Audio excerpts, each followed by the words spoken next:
Karibuni sana watu wa Mungu popote mlipo katika channel ya The Straight Testimony, na wakaribisha. Mimi naitwa Mhubiri Collins Muyoi, ili tuweze kujifunza pamoja ujumbe ambao Mungu amewapatia kizazi cha mwisho.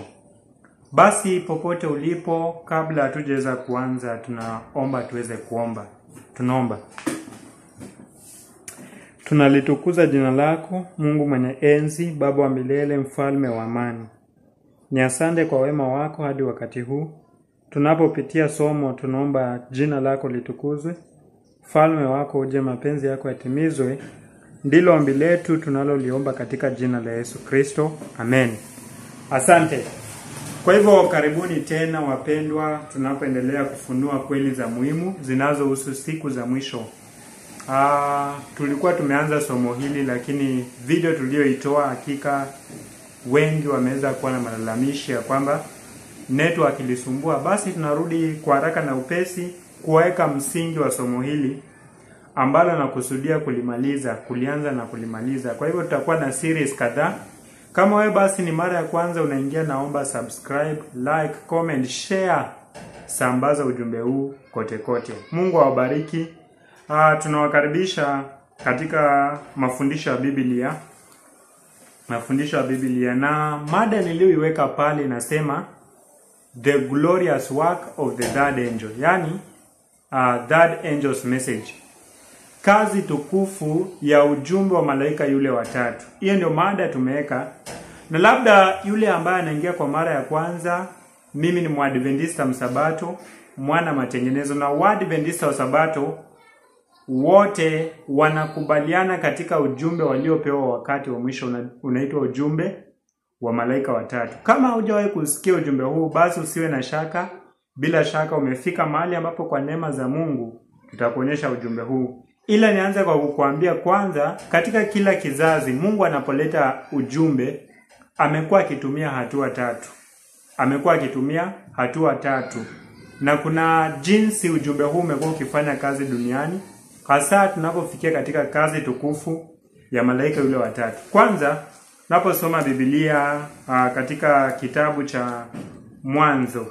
Baada turudi kitabu cha Mwanzo, ndugu mpendwa, msikilizaji wangu na mtazamaji wangu, kitabu cha Mwanzo.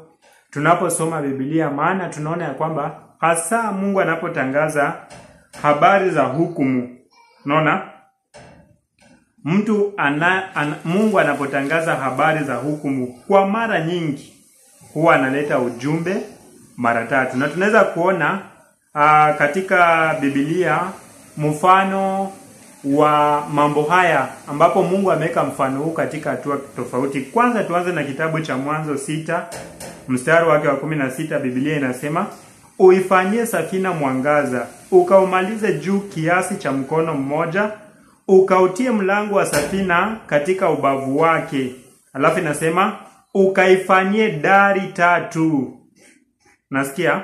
Ukaifanyie dari 3, ya chini, ya pili na ya tatu. Kwa hivyo safina ilikuwa na dari 3.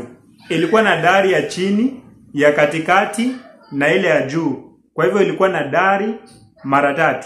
Na hii safina ilikuja wakati Mungu alikuwa anataka kumwaga hukumu zake. Sikiliza, Mungu alikuwa amesemaje katika kitabu cha Mwanzo 6:13. Biblia inasema, Mungu akamwambia Nuhu, mwisho wa kila mwenye mwili umekuja mbele zangu. Kwa sababu wameijaza dunia dhulma, basi nitawaharibu pamoja na dunia. Kwa hivyo Mungu alikuwa ametangaza ujumbe wa hukumu kwa wale ambao walikuwa wameijaza dunia dhulma, ufisadi, watu wa dunia waliokuwa wameingia katika uasi wa mwisho.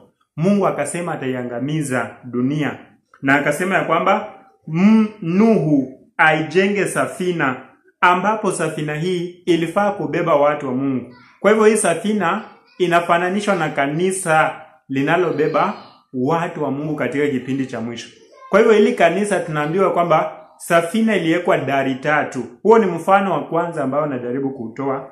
Mfano wa pili, kanisa la jangwani. Tunapoenda katika kitabu cha Mika 6:4 Biblia. Mika 6:4 Biblia, wapendwa, tuweze kuongozana katika kitabu hicho cha Mika 6:4. Biblia inasema hivi: Kwa maana nalikupandisha kutoka nchi ya Misri na kukukomboa utoke katika nyumba ya utumwa. Nami naliwapeleka Musa na Haruni na Miriamu watangulie mbele yako. Kwa hivyo Mungu anasema alimpeleka Musa, akampeleka na Haruni na Miriam watangulie mbele ya kanisa la jangwani. Kwa hivyo Mungu watu wake huwa anawatumia ujumbe mara 3. Umeona? Na inaashiriwa katika kila kizazi. Safina ilikuwa na dari 3. Tunaona anapotuma Israeli kurithi nchi ya Canaan, tunaona anatuma wajumbe 3. Kwa hivyo kuna Musa, Haruni na Miriam. Kando na hiyo, msikilizaji na mtazamaji wangu, rudi kitabu cha Yeremia. Uone jinsi Mungu anavyofanya kazi na jinsi anavyoleta jumbe za onyo. Wacha nipeane mifano miwili alafu niingie kwa mada. Sikiliza katika Yeremia, kitabu ni cha Yeremia. Yeremia katika 2 tunataka kusoma fungu lake kuanzia ngapi? Sikiliza Biblia, wapendwa mnaonifuatilia. Kama ni mara ya kwanza basi nitakukumbusha, share, sambaza ujumbe huu, watu wengi waweze kupata ukweli huu tunaozungumzia hapa. Hasa Waadventista wa Sabato wote duniani wafikiwe na video hii, na wote ambao wanapenda ujumbe wa Waadventista wa Sabato wana matengenezo wafikiwe na video hii. Mungu akubariki unaposhare. Basi tuko katika Yeremia 2, sikiliza. Yeremia 2, tunataka kusoma katika 9. Mungu anasema hivi anapoleta jumbe za onyo kwa watu wake. Sikiliza katika 2:9 Yeremia inasema, basi kwa ajili ya hayo nitateta nanyi, asema Bwana, nami nitateta na watoto wa watoto wenu. Umeona? Mungu anafanyaje? Mungu anateta na kina baba. Baada ya kuteta na kina baba, anateta na watoto. Baada ya watoto, anateta na watoto wa watoto wao, wajukuu. Kwa hivyo jumbe mara ngapi? 3. Jumbe 3 za onyo anazozileta Mungu. Basi inapofika kizazi cha 4, Mungu analeta maangamizi. Umeona? Na inapofika kizazi cha 4, kunakuwa na ujumbe wa mwisho wa rehema.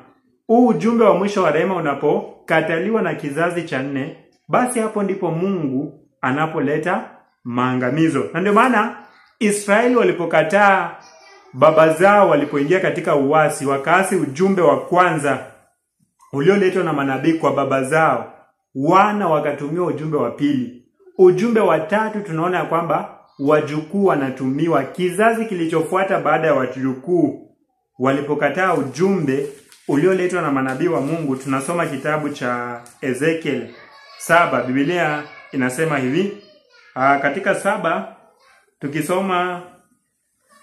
tukisoma katika 7:1 na 2 nasema, tena neno la Bwana likanijia kusema, na wewe mwanadamu, Bwana Mungu aiambia hivi, nchi ya Israeli ni mwisho umezijia pembe 4 za nchi. Kwa hivyo tunaona mwisho umezijia pembe 4 za nchi.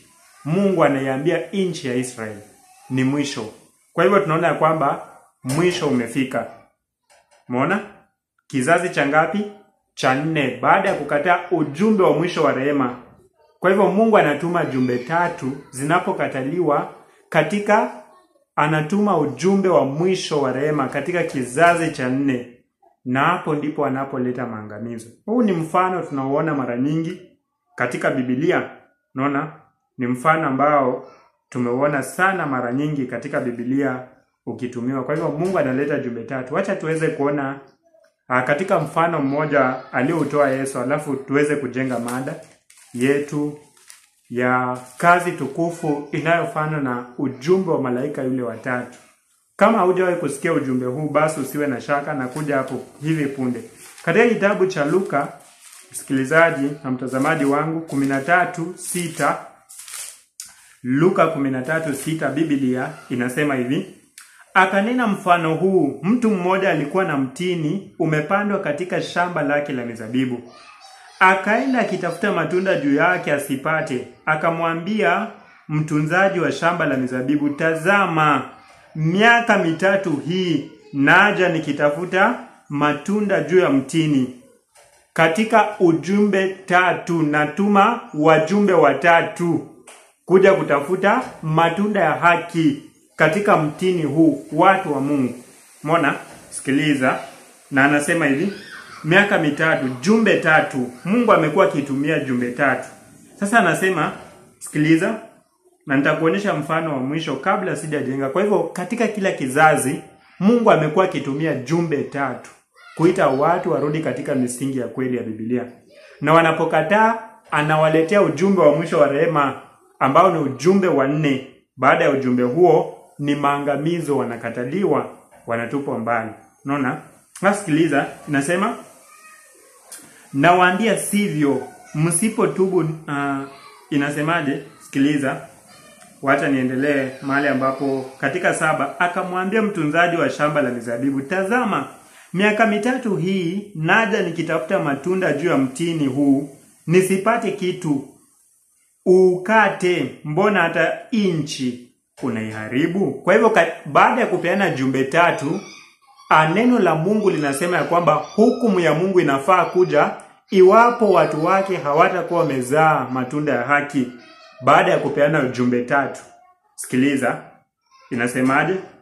Na inaendelea ikisema,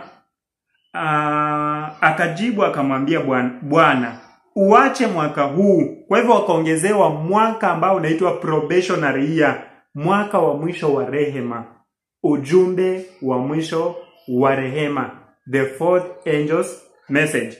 Na wanapoongezewa ujumbe wa mwisho, sikiliza Biblia jinsi inavyosema. Akamwambia, inasema, akajibu akamwambia Bwana, uache mwaka huu nao, hata niupalilie niutilie samadi, nao ukizaa matunda baadaye vema, la usipozaa ndipo ukate. Kwa hivyo ndio Mungu amekuwa akifanya kazi katika kila kizazi. Amekuwa anatuma jumbe 3. Zinapokataliwa, basi Mungu anatuma ujumbe wa mwisho wa rehema, na baada ya hapo basi anafuata maangamizi. Lakini haya maangamizi yanakuja kwa jinsi gani? Acha nikuonyeshe kitabu hicho cha Luka 20. Luka 20, Biblia inasema mfano mwingine hapa. Kabla sijaingia kwa mada, nijenge kwanza hoja. Mungu huwa anatuma jumbe 3 katika kila kizazi cha ukweli. Umeona? Na hizi jumbe 3 zinakuja tofauti kulingana na kizazi kilichopo. Na nitakuonyesha ujumbe wa malaika watatu umekuwa ukihubiriwa tangia mwanzo. Lakini wacha tuweze kuona kwanza katika kitabu cha Luka 20 kuanzia 9, Biblia inasema, akaanza kuambia watu mfano huu.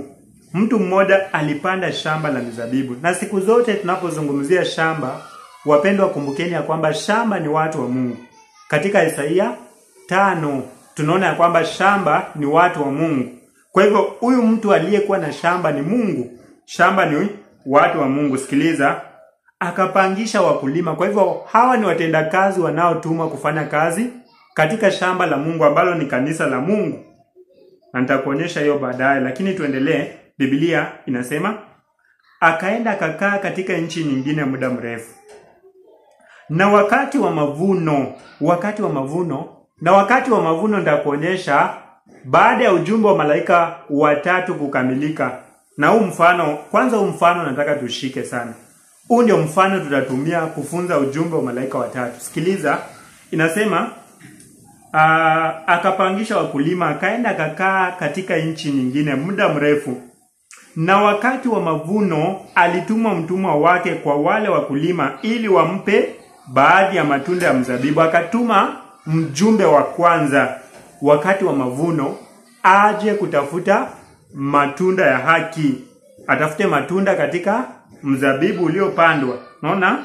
Lakini tunaambiwa hivi, sikiliza, inasema wakulima wakampiga, wakamfukuza mikono mitupu. Kwa hivyo wale ambao walikuwa in charge ama wanahusika na lile shamba, wafanyikazi wa lile shamba walioandikwa na Bwana, wakampiga mjumbe wa kwanza, ujumbe wa malaika wa kwanza, wakapigana na wale walioutangaza. Unaona?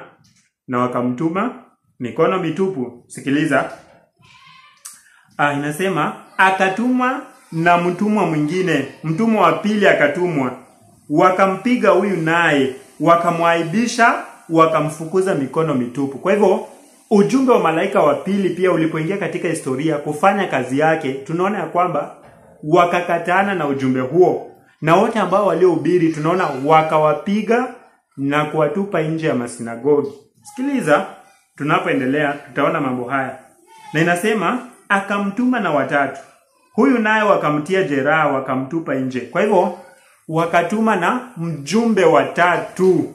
Mungu katika kila kizazi amekuwa anatuma jumbe tatu za kuandaa watu wake kuwa na matunda ya haki. Kwa hivyo mjumbe watatu tunaambiwa nao wakamjeruhi na wakamtupa nje. Unaona?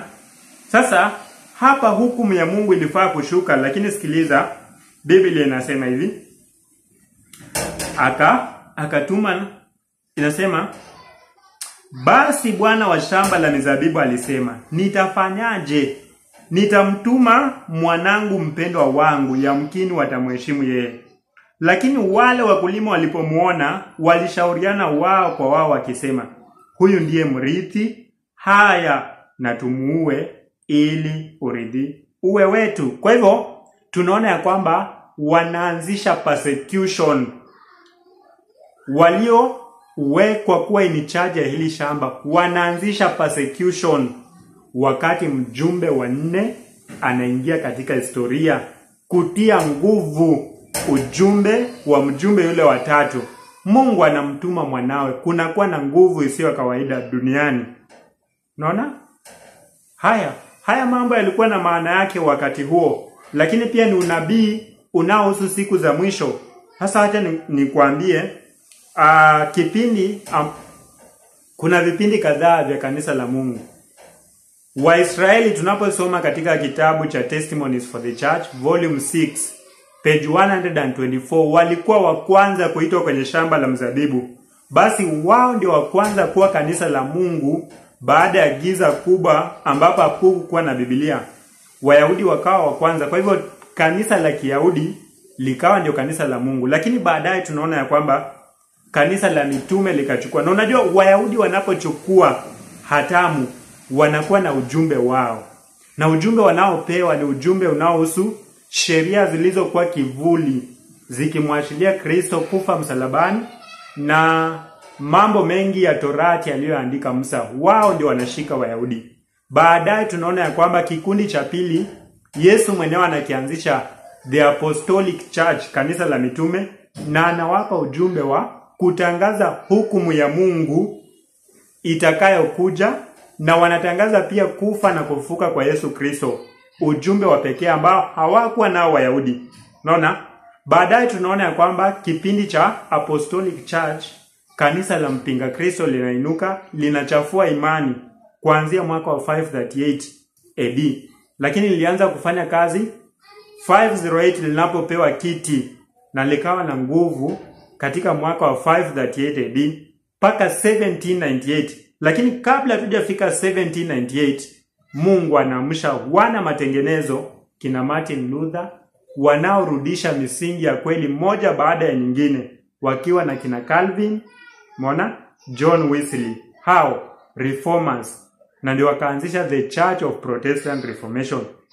Hao hawakuwa na ujumbe mpya, wao walikuwa narudisha watu katika misingi ya imani. Na ndio siku zote unaposikia wana matengenezo si kwamba wako na imani mpya, lakini huwa wanarudisha misingi ya zamani ya imani.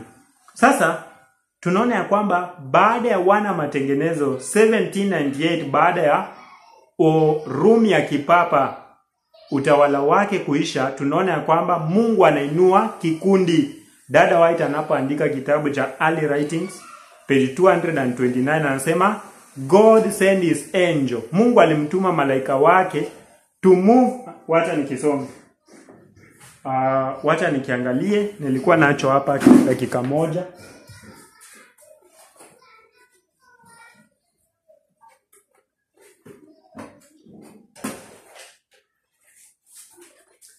Haya, asante. Hicho kitabu ndio hiki hapa. Wacha niweze kukisoma. Ukurasa wa 229, kitabu cha maandiko ya awali. Wacha nikuoneshe movement nyingine ambayo Mungu anainua baada ya nini? Baada ya Rumi ya kipagani. Umeona? Baada ya Rumi ya kipagani. Wacha nikuoneshe kikundi anachoinua. Sasa ninasema hivi, Mungu alimtuma malaika wake kuuguza moyo wa mkulima mmoja ambaye alikuwa haamini Biblia na kumuongoza kuchunguza unabii. Malaika wa Mungu alimtembelea mteule huyo mara kwa mara ili kuongoza akili zake na kumuelewesha unabii ambao tangu mwanzo ulikuwa fumbo kwa watu wa Mungu. Mwanzo wa chemichemi ya ukweli ulitolewa kwake na aliongozwa kuchunguza neno kwa neno hadi mnyororo kamili wa ukweli. Umeona? Hadi akalistajabia na kulionesha huku neno la Mungu. Aliona ndani yake mnyororo kamili wa ukweli, neno alilokuwa kidhania kana kwamba halikuvuviwa sasa lilifunua njozi yake katika uzuri na utukufu wake. Aliona kana kwamba sehemu moja ya maandiko hufafanua sehemu nyingine. Ya sehemu moja ya maandiko ilipokuwa ngumu kwake kuelewa, alipata neno kutoka katika sehemu nyingine na maandiko kufafanua maana yake. Alizingatia neno takatifu la Mungu kwa furaha na heshima ya juu na kicho. Kwa hivyo, huyu ni William Miller. Tunaambiwa kwamba ujumbe aliokuja nao, hiki ni kikundi kingine ambacho kinapewa ujumbe wanaotangaza saa ya hukumu ya Mungu imekuja. Umeona? Na wanakuwa na ujumbe, wanaelewa unabii wa Danieli. Danieli 8:14 wanapewa ufahamu huo. Lakini bado walikuwa wamefichwa matukio fulani. Na ndio katika mwaka wa 1844 kuna kikundi kinachoingia. Hiki kikundi pamoja na William Miller, the Millerite movement, wakapewa ujumbe wa malaika watatu. Sasa kama ni mara ya kwanza unasikia ujumbe huu, sikiliza mtazamaji na nikuoneshe ujumbe huu kazi inayofanya duniani. Katika Ufunuo 14 fungu lake kuanzia 6, Biblia inasema hivi: kisha nikaona malaika mwingine akiruka katikati ya mbingu. Huyu ni malaika anaruka katikati ya mbingu, mwenye injili ya milele, awahubiri hao wakao juu ya nchi na kila taifa na kabila na lugha na jamaa. Akasema kwa sauti kuu, mcheni Mungu na kumtukuza, kwa maana saa ya hukumu yake imekuja. Msujudieni yeye aliyezifanya mbingu na nchi na bahari na chemichemi za maji. Kwa hivyo huyu ni malaika wa kwanza anayetoa ujumbe wake. Na ujumbe huu tunaposoma Great Controversy, pambano kuu. Wacha niweze kusomea kitabu cha pambano kuu. Ukurasa wa 376, 376. Great Controversy 376. Niweze kusoma. Ni hapo kweli. 356. Great Controversy 356. Sikiliza Biblia tunapofafanua mambo haya. Katika 356 nasema 356. Sasa tunaposoma 356 inasema hivi: Mtume Paulo alionya kanisa lisitazamie kuja kwa Kristo katika siku zake. Alisema kwa maana siku hiyo itakuja, haitakuja isipokuwa kwanza kuje kuanguka uasi na yule mtu wa kuasi afunuliwe, Roman Papacy. Ndipo tunaweza kutazamia marejeo ya Bwana wetu mtu wa kuasi, ambaye pia anaitwa siri ya kuasi, mwana wa uharibifu. Anawakilisha upapa ambao kama ulivyotabiriwa katika unabii ulikuwa udumishe mamlaka yake kwa miaka 1260. Kipindi hiki kilisha mwaka wa 1798. Kuja kwa Kristo kusingeweza kufanyika kabla ya wakati huo. Paulo anajumuisha onyo lake na mtawaniko wote wa Kristo hadi kufikia mwaka wa 1798. Ni sehemu hii ya wakati huo ndipo ujumbe wa kurudi kwa Kristo mara ya pili ungetangazwe. Sikiliza Biblia inasema, ujumbe kama huo haujawahi kutolewa katika vizazi vilivyopita. kama tulivyoona, Paulo hakuhubiri, aliwaelekeza ndugu zake kwamba kuja kwa Bwana kuko mbali sana mbeleni. Watengenezaji hawakuutangaza. Martin Luther alisonda hukumu kuwa karibu miaka 300 mbeleni kutoka wakati wake. Lakini tokea mwaka wa 1798 kitabu cha Danieli kimekuwa kikifunuliwa. Maarifa ya unabii yamekuwa yakiongezeka na wengi wamekuwa wakitangaza ujumbe muhimu sana wa kukaribia kwa hukumu. Umeona? Kwa hivyo kuanzia mwaka wa 1798 tunaona kitabu cha Danieli kinafunguliwa. Na unajua kitabu cha Danieli wengi hawajawahi jua kilifunguliwa kupitia ujumbe wa malaika wa kwanza. Kwa nini niseme hivi? Kwa nini niseme hivi? Sikiliza. Ujumbe wa malaika wa kwanza unasema hivi. Huu ndio ujumbe uliofungua baadhi ya sehemu, ndio ulioanza kufungua sehemu za siri zilizofungwa za kitabu cha Danieli. Sikiliza, Biblia inasema 14:7 Ufunuo, akasema kwa sauti kuu, mcheni Mungu na kumtukuza, kwa maana saa ya hukumu yake imekuja. Kwa hivyo ujumbe wa malaika wa kwanza ulitangaza saa ya hukumu yake. Kwa hivyo kuna hukumu ilikuwa inafunuliwa na ujumbe wa malaika wa kwanza. Hii hukumu ilikuwa gani? Sikiliza, tunaporudi katika kitabu cha Danieli, Danieli 8, tunapoanzia 8. Danieli 8 tunapoanzia ngapi? 11. Sikiliza Biblia. Danieli 8 tunapoanzia 11, mpendwa msikilizaji na mtazamaji wangu. Inasema hivi. Inasema, naam, itajitukuza hata juu yake aliye mkuu wa jeshi hilo. Kwa hivyo tunaona ya kwamba kuna mamlaka inayojitukuza juu ya aliye mkuu wa jeshi la mbinguni. Inamuua Kristo, ikamuondolea sadaka ya kuteketezwa ya daima. Huyu ni Roman papacy. Akaondoa sadaka ya kuteketezwa ya daima na mahali pa patakatifu pake pakaangushwa, Rumi ya kipagani, Rumi ya kipapa. Na inasema, na jeshi likatolewa kwake pamoja na sadaka ya kuteketezwa ya daima. Jeshi likaondolewa kwake pamoja na sadaka ya kuteketezwa ya daima kwa sababu ya makosa, nayo ikaangusha kweli hata chini. Kweli Roman papacy iliangusha kweli paka chini. Walileta ibada za wafu, kuuzia watu misamaha ya dhambi, kuondoa Biblia mioyoni na nyumbani mwa watu. Hiyo kazi walifanya sana Roman papacy. Na nasema ikatenda ilivyopenda na kufanikiwa. 13 inasema, ndipo nikamsikia mtakatifu mmoja akinena, na mtakatifu mwingine akamuuliza huyo aliyenena, haya maono katika habari ya sadaka ya kuteketezwa ya daima na lile kosa lifanyalo ukiwa Roman papacy yataendelea hata lini kukanyagishia patakatifu na jeshi? Umeona? Kwa hivyo in short alikuwa anauliza hukumu ya mambo hayo itakuwa lini? Na inasema 14 inasema, akamwambia hata nyakati za jioni na asubuhi 2300 ndipo patakatifu patakapotakaswa. Na mtazamaji, labda kama hujawahi soma somo la patakatifu ama the sanctuary message, mara mingi Israeli walipozungumzia kutakaswa kwa patakatifu walikuwa na ashiria hukumu. Hii ilikuwa ni siku ambayo ilikuwa inaitwa siku ya upatanisho, ambapo patakatifu palikuwa panatakaswa kwa ajili ya dhambi za Israeli. Na siku hiyo Israeli walitakiwa kuzitesa nafsi zao. Kwa hivyo ilikuwa inaitwa siku ya hukumu.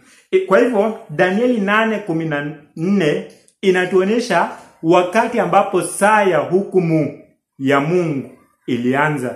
Na malaika wa kwanza anasema, msujudieni Mungu na kumtukuza, kwa maana saa ya hukumu yake imekuja. Kwa hivyo ujumbe wa malaika wa kwanza ndio unaanza kufungua kitabu cha Danieli. Na ndio tunaambiwa katika Testimonies to Ministers and Gospel Workers page 115 ukurasa wa 115, hicho kitabu cha ushuhuda kwa watumishi na wale wanaofanya kazi ya injili. Ukurasa wa 115 fungu la pili nasema, it was the Lion of Judah that unsealed the book of Daniel and gave it to John the revelation of the things that are to come. Kwa hivyo ni simba wa Yuda ndiye aliyekifungua kitabu cha Danieli na akampa Danieli ujumbe wa malaika wa kwanza. Acha nikuonyeshe kitu katika Danieli 12 watu hawaja waijua. Na ndio maana ni vigumu kutenganisha kitabu cha Danieli na Ufunuo. Umeona? Danieli 12 nikuonyeshe jambo ambalo nataka kukuonyesha mtazamaji na msikilizaji wangu. Nifuatilie kwa polepole tunapoweka msingi wa mada hii. Biblia inasema hivi. Inasema katika 7 inasema, nami nikamsikia yule mtu aliyevikwa nguo za kitani. Alikuwa mbele ya Danieli. Sikiliza alivyofanya. Aliyekuwa juu ya maji ya mto. Hapo alipoinua mkono wake wa kuume. Sikiliza, huyu malaika ambaye Danieli anamuona amesimama juu ya maji na anainua mkono wake wa kuume. Umeona? Na mkono wake wa kushoto kuelekea mbinguni. Akainua mikono kuelekea mbinguni. Akaapa kwa yeye aliye hai milele na milele. Kwa hivyo huyu malaika anaonekana akiapa kwa yeye aliye milele hai milele na milele, ya kwamba itakuwa wakati na nyakati 2.5 wakati. Hii inatufikisha 1798, miaka 3.5, 3.5 days, prophetic days, ambazo ni 1260 years. Unaona? Inasema hivi, watakapokuwa wamekwisha kuvunja nguvu za hao watu watakatifu, watakapokuwa wamekanyagia watakatifu, jeshi la Mungu. Umeona? Kwa hivyo watakatifu wanakanyagiwa chini miaka 1260, na huu ni kipindi ambacho Roman papacy ilitawala dunia. Sasa sikiliza jambo ambalo linafuata.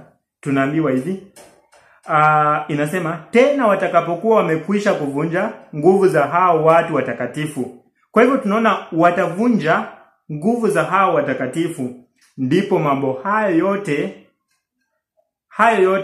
yatakapotimizwa. Kwa hivyo swala la hukumu, patakatifu kutakaswa, tunaambiwa kwamba, unajua swali gani lilikuwa limeulizwa? Sikiliza katika 6.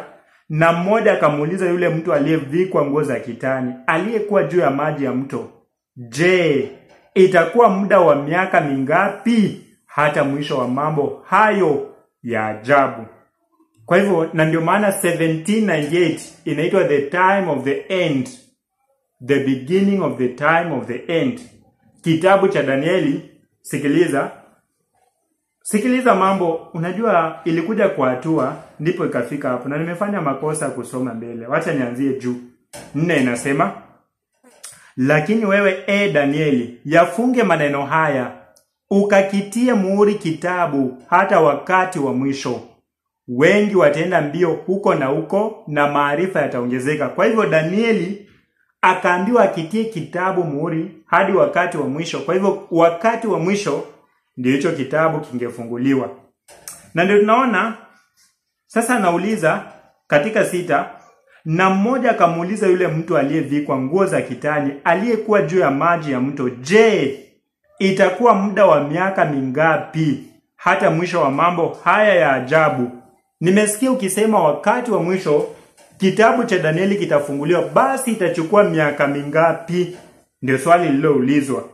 Lakini sikiliza, Biblia katika 7 inasema, nami nikamsikia yule mtu aliyevikwa nguo za kitani, aliyekuwa juu ya maji ya mto, hapo alipoinua mkono wake wa kuume na mkono wake wa kushoto kuelekea mbinguni, akaapa kwa yeye aliye hai milele na milele, ya kwamba itakuwa wakati na nyakati 2.5 wakati, miaka 3.5, 3.5 prophetic years, ambazo ni 1260 days, 1260 prophetic years. Umeona? Sasa na anasema hivi, na anasema ndipo mambo hayo yote yatakapotimizwa. Kwa hivyo kitabu cha Danieli kinaanza kufunguliwa baada ya miaka 1260. Ndio ujumbe wa kitabu cha Danieli unaanza kueleweka. Na sehemu iliyofichwa kitabu cha Danieli ni matukio yanayohusu siku za mwisho. Na siku za mwisho zinaanza mwaka wa 1798 kulingana na Biblia na kulingana na roho ya unabii. Naposoma kitabu cha Testimonies for the Church, volume number Testimonies to Ministers and Gospel Workers, page 115, paragraph number 3. Na usome Great Controversy 356, paragraph 1 and 2. Utapata kwamba wakati wa mwisho ni 1798. Kipindi hicho ndio tunaanza wakati wa mwisho. Ndio kitabu cha Ufunuo kitabu cha Danieli kingefunguliwa muhuri wake.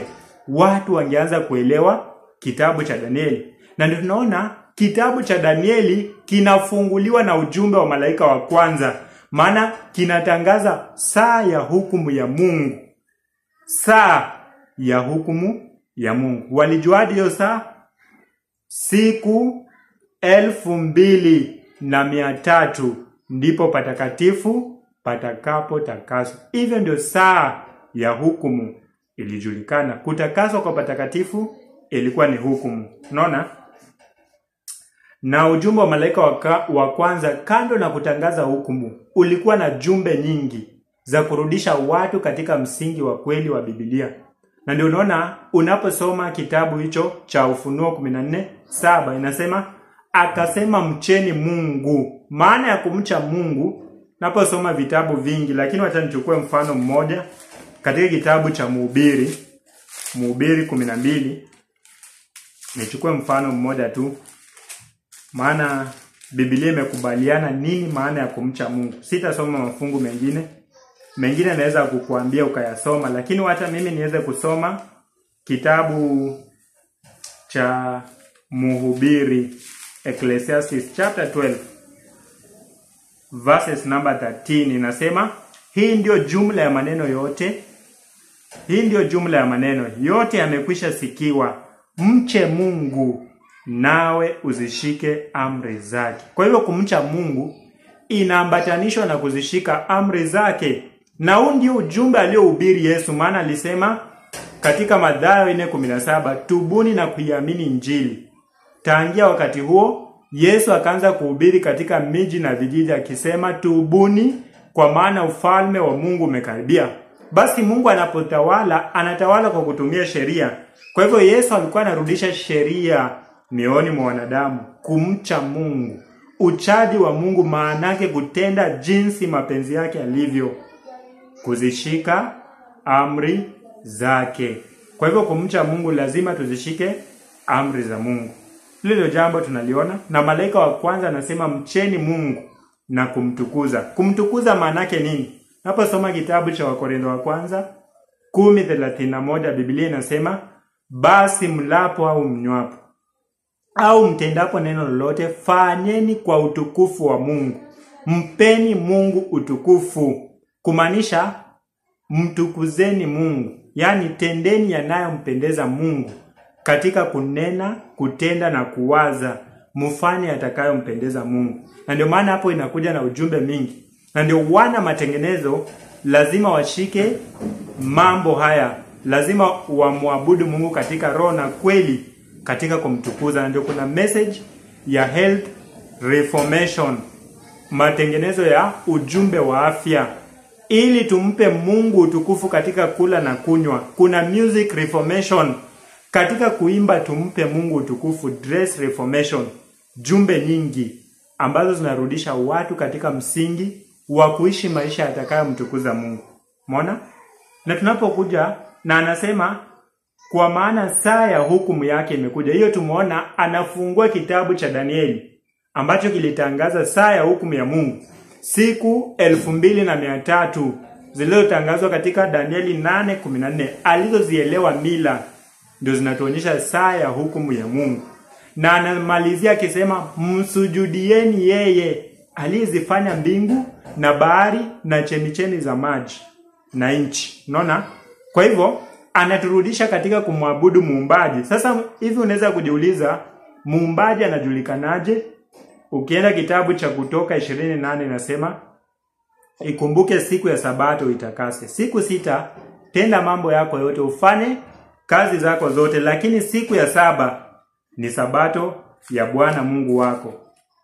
Siku hiyo usitende kazi wewe, wala mtumwa wako, wala mjakazi wako, wala mwana wako, wala binti yako, wala mnyama wako wa kufugwa, wala mgeni aliye katika malango yako. Nasikiliza point katika 11 inasema, kwa maana kwa siku 6 Mungu aliziumba mbingu na nchi. Kwa hivyo ujumbe kuhusu Sabato unatuonyesha Mungu aliyeumba mbingu na nchi. Kwa hivyo naturudisha kushika Sabato ya Bwana na kumsujudia, na pia inatufundisha ujumbe wa Mungu wa pekee wa kweli.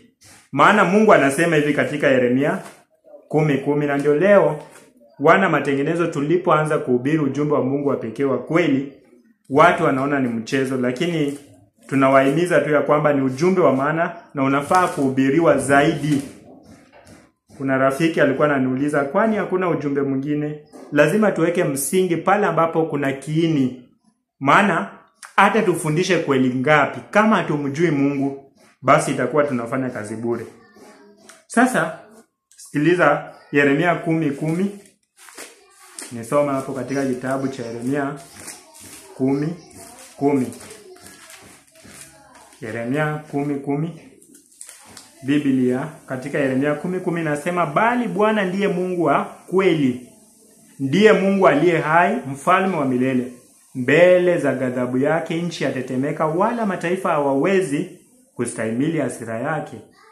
Sikiliza 11 kwenye point inasema, mtawaambia hivi, miungu hiyo isiyofanya mbingu na nchi, hiyo itaangamia katika nchi, nayo itatoweka chini ya mbingu. Kwa hivyo Mungu amejitenganisha na miungu. Kivipi? Yeye ni Mungu aliyeumba mbingu na nchi. Unaona? Na amejitenga na miungu ambayo haikuumba mbingu na nchi. Hiyo ni miungu ya uongo. Mbona? Na sasa Mungu anapojitambulisha hivyo, anasema hivi katika Ezekieli. Umeona? Ama acha nisome Kutoka ni mzuri. Kutoka katika 31, Kutoka Biblia katika 12 na 13 inasema, Bwana akasema na Musa na kumwambia, kisha nena wewe na wana wa Israeli na kuambia, hakika mtazishika Sabato zangu, kwa kuwa ni ishara kati ya mimi na ninyi katika vizazi vyenu vyote, ili mpate kujua ya kuwa mimi ndimi Bwana niwatakasaye ninyi. Umeona? Sasa tunaposoma Ezekiel 20 mstari wake wa 12, Biblia inasema mambo haya. Kitabu cha Ezekiel 20:12 inasema, tena naliwapa Sabato zangu ziwe ishara kati ya mimi na wao, wapate kujua ya kuwa mimi Bwana ndimi niwatakasaye. Kwa hivyo watu wa Mungu akajitofautisha na miungu mingine na akawapa Sabato kuwa kama ishara itakayowaonyesha uumbaji. Umeona? Kutofautisha Mungu aliyeumba na yule ambaye hakuumba. Maana aliyeumba aliweka ishara fulani. Rudi kitabu cha Mwanzo kidogo, na hapa kwa ujumbe wa malaika wa kwanza nitakuwa nimeweka msingi. Umeona? Katika kitabu cha Mwanzo 2:1 Biblia inasema hivi, sikiliza. Basi mbingu na nchi zikamalizika na jeshi lake lote. Na siku ya 7 Mungu alimaliza kazi yake yote aliyoifanya. Akastarehe siku ya 7, akaacha kufanya kazi yake yote aliyoifanya. Mungu akaibarikia siku ya 7, akaitakasa, kwa sababu katika siku hiyo Mungu alistarehe, akaacha kufanya kazi yake yote aliyoiumba na kuifanya. Maka aliyoiweka Mungu ya kuonyesha kweli ni yeye aliyeifanya, aliyeiumba mbingu na nchi na bahari na chemichemi za maji. Aliitakasa siku ya 7 kuwa kama sign ama ishara. Umeona? Na ndio maana ujumbe wa malaika wa kwanza unarudisha watu katika ibada ya muumbaji. Na si muumbaji tu, maana muumbaji ndiye Mungu wa pekee wa kweli. Kwa hivyo inaturudisha tumwabudu Mungu mmoja aliye katika Biblia pamoja na mwanawe. Kwa sababu Mungu hakuumba peke yake, aliumba akimshirikisha na mwanawe. Sikiliza kitabu cha Waibrania 1 kuanzia 1 hadi moja kuanzia 1 hadi 2.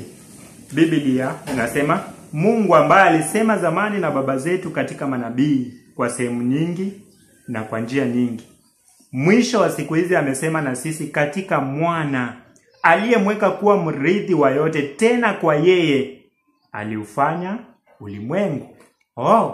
Kwa hivyo huyu mwana pia alihusika katika kuumba dunia. Mungu alimshirikisha mwanawe. Na ndio tunaposoma Yohana 1:1, sikiliza Biblia. Ndio unasikia miungu ambayo haikuumba itaangamia katika nchi. Kwa hivyo zaidi ya baba na mwana hakuna Mungu mwingine. Sikiliza kitabu ambacho kinasema hivi. Kitabu hiki cha Yohana 1:1 inasema hapo mwanzo kulikuwako neno. Naye neno alikuwako kwa Mungu, naye neno alikuwa Mungu. Huyo mwanzo alikuwako kwa Mungu. Vyote vilifanyika kwa huyo, wala pasipo yeye hakikufanyika chochote kilichofanyika. Kwa hivyo Mungu aliumba kupitia mwanawe. Wacha tuweke ushahidi wa mwisho, alafu tuendelee kujenga mada. Katika kitabu cha Wakolosai 1 kuanzia ngapi? Hata tuanzie 14. Tuna haraka. 10 ngapi? Wacha tuanzie 1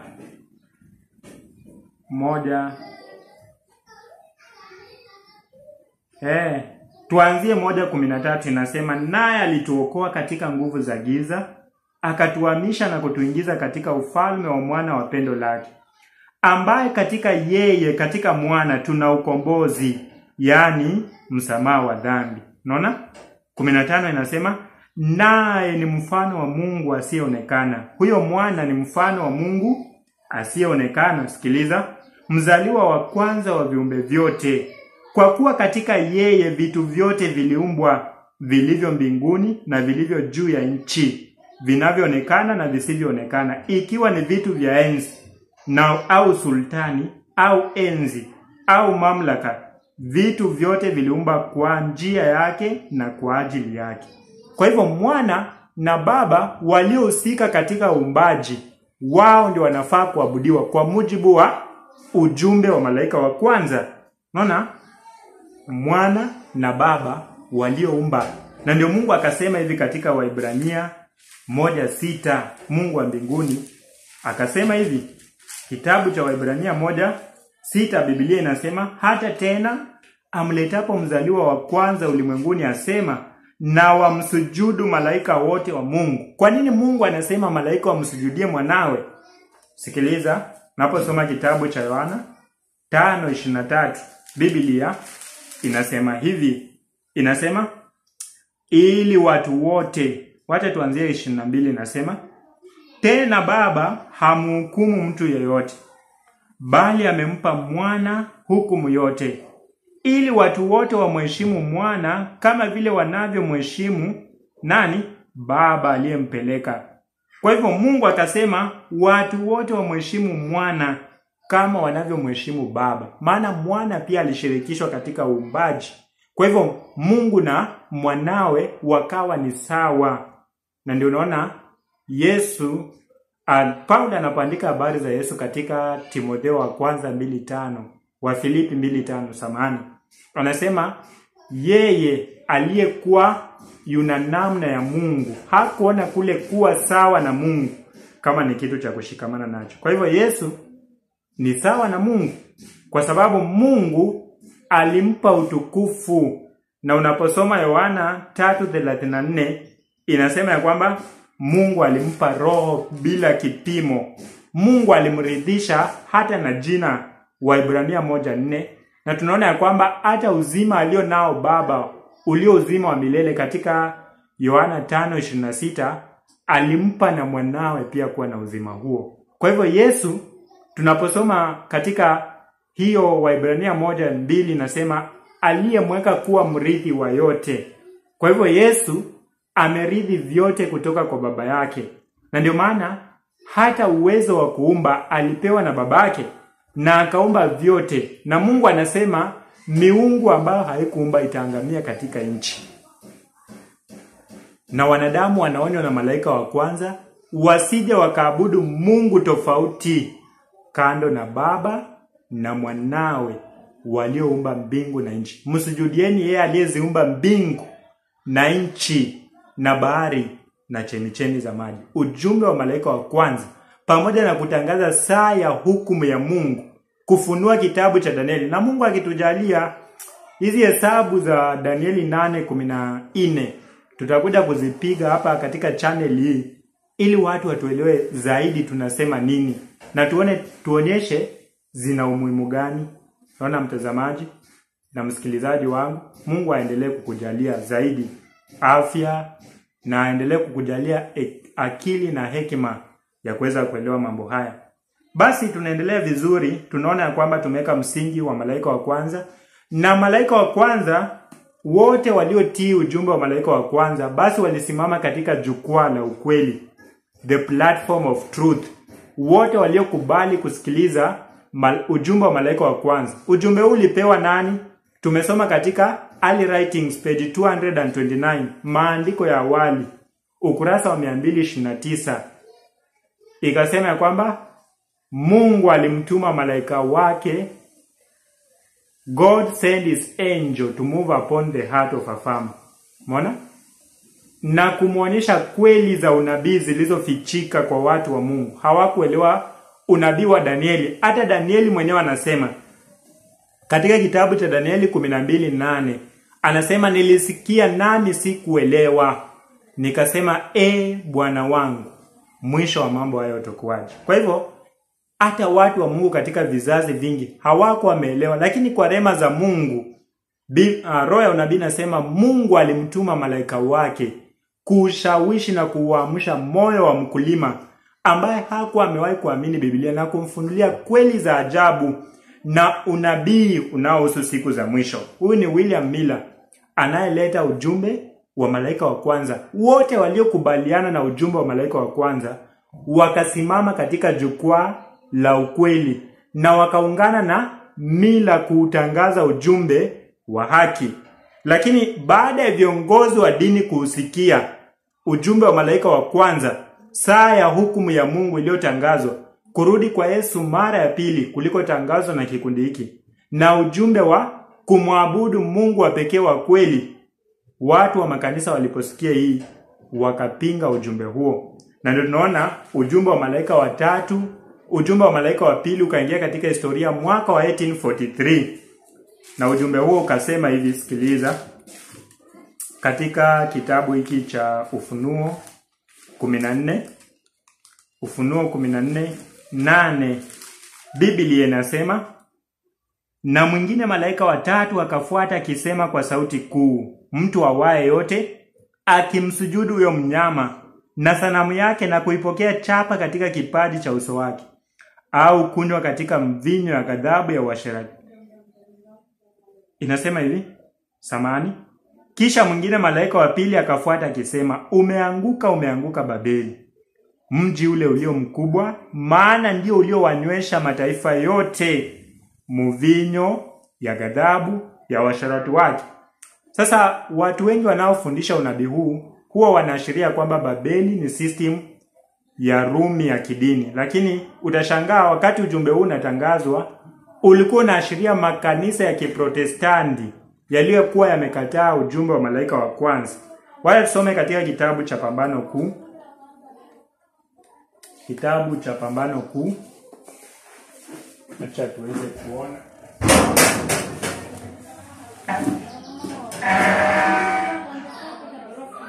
Aya, tuweze kusoma kitabu hicho cha Pambano Kuu 376.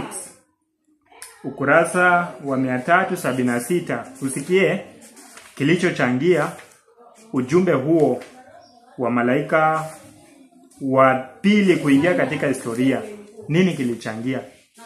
Na akasema Babeli umeanguka, na akaita watu wa Mungu watoke Babeli. Nini kilichangia? Sikiliza katika 376.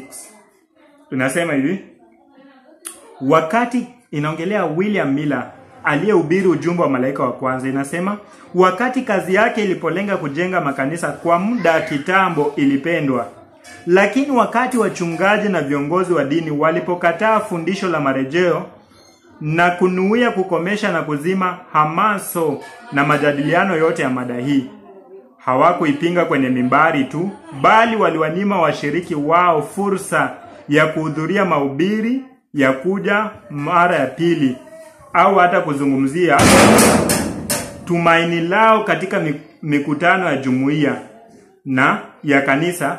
Hivyo ndivyo waumini walivyojikuta katika jaribu la mafadhaiko, mkanganyo na upinzani mkali.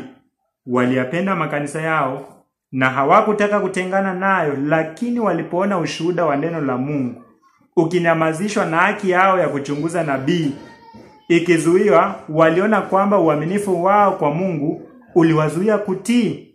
Wale waliotafuta kufungia nje shuhuda wa neno la Mungu hawawezi kuhesabiwa kuwa miongoni mwa wanaolifanya kanisa la Kristo nguzo na msingi wa kweli.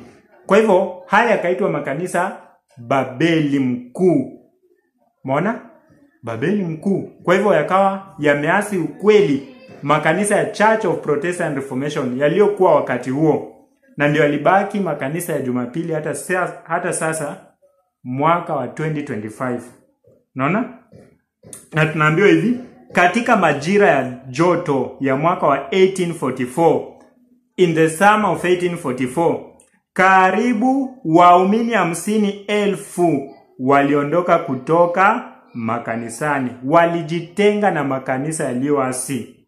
Hiyo ni ujumbe wa malaika wa pili. Umeona? Na unakumbuka parable yetu, na hii parable ndio tutatumia Luka 20. Watendakazi wametumwa wa kwanza na wa pili, lakini wamefukuzwa bila matendo ya haki. Watu wa Mungu wamekataa ujumbe wa kweli. Kuanzia the Millerite movement mpaka kipindi tunachoishi, Mungu amekuwa akituma jumbe zake. Watu wamekataa ujumbe wa kwanza, wa pili, wa tatu. Sasa tunaporudi series number 2, tutaanza kuangalia sasa kazi inayofanywa na malaika yule wa tatu na jumbe anazokuja nazo. Watu wa Mungu mtuombee.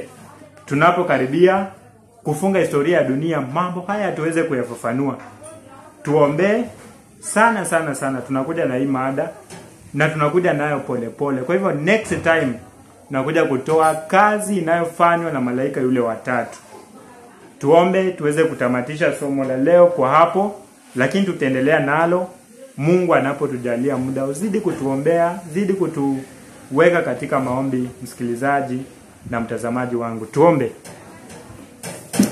Tunalitukuza jina lako Mungu mwenye enzi, mfalme wa milele. Wakati huu tunaomba ya kwamba endelea kutupigania. Waaminifu wako wachache walioko duniani wanaosimamia kweli za muhimu, tunajua shetani atawashambulia, lakini waongoze. Tupe nguvu na utujalie yote yatendeke kulingana na mapenzi yako. Ni kwa jina la Yesu Kristo tumeomba tukiamini. Amina. Asante. Kama ni mara ya kwanza, basi na kusihi subscribe, share ujumbe huu ufike mbali ili watu waweze kuamshwa. Mungu akuwe pamoja nao.